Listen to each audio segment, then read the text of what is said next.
Alors, je vais te parler du jeu Les enveloppes des tables d'addition. C'est un jeu très simple à fabriquer pour s'entraîner à mémoriser les tables d'addition. Attention, c'est bien un jeu pour les mémoriser. Donc, quand tu vas jouer, il ne faudra pas recompter à chaque fois les résultats.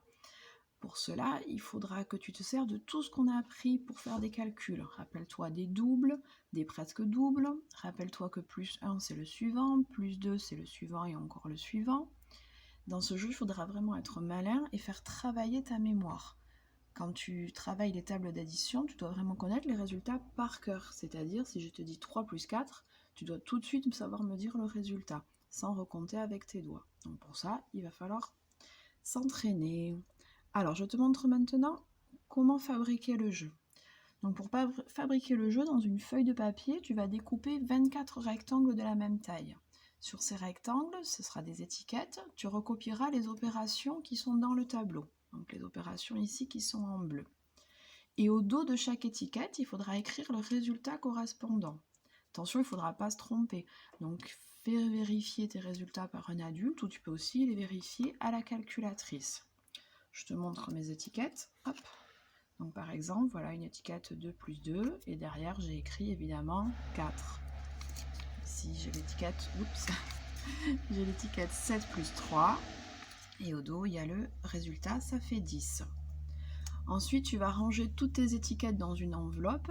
Si vous n'avez pas d'enveloppe, vous pouvez facilement en fabriquer une en pliant une feuille. Par exemple, hop, on voit ici, j'ai fabriqué une petite enveloppe et je vais ranger toutes mes étiquettes dedans. Maintenant, je vais te montrer la règle du jeu. Alors, deux possibilités. Soit tu joues à deux avec un adulte ou avec un frère ou une sœur, soit tu peux jouer tout seul. Alors, pour jouer à deux, c'est très simple. Un joueur, si c'est un adulte, ce sera l'adulte, pioche une étiquette. Et l'autre joueur, donc ça sera toi, doit donner le résultat. Si le résultat est juste, on pose l'étiquette sur la table.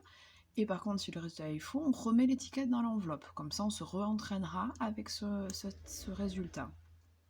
Et le jeu est terminé quand toutes les étiquettes sont dans l'enveloppe, puisqu'à ce moment-là, ça veut dire qu'on a trouvé tous les résultats. Si tu joues avec un adulte, c'est plutôt lui qui va te poser les opérations, mais on peut aussi changer, pourquoi pas. Si tu joues tout seul, donc jeu individuel, là tu vas étaler toutes les étiquettes sur la table, côté opération sur le dessus.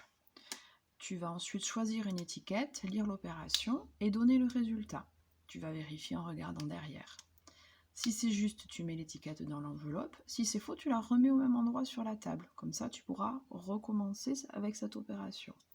Le jeu est terminé quand toutes les étiquettes sont dans l'enveloppe et donc tu as trouvé tous les résultats. Si ça t'amuse, tu peux te chronométrer pour faire ça et essayer d'aller de plus en plus vite. Entraîne-toi bien.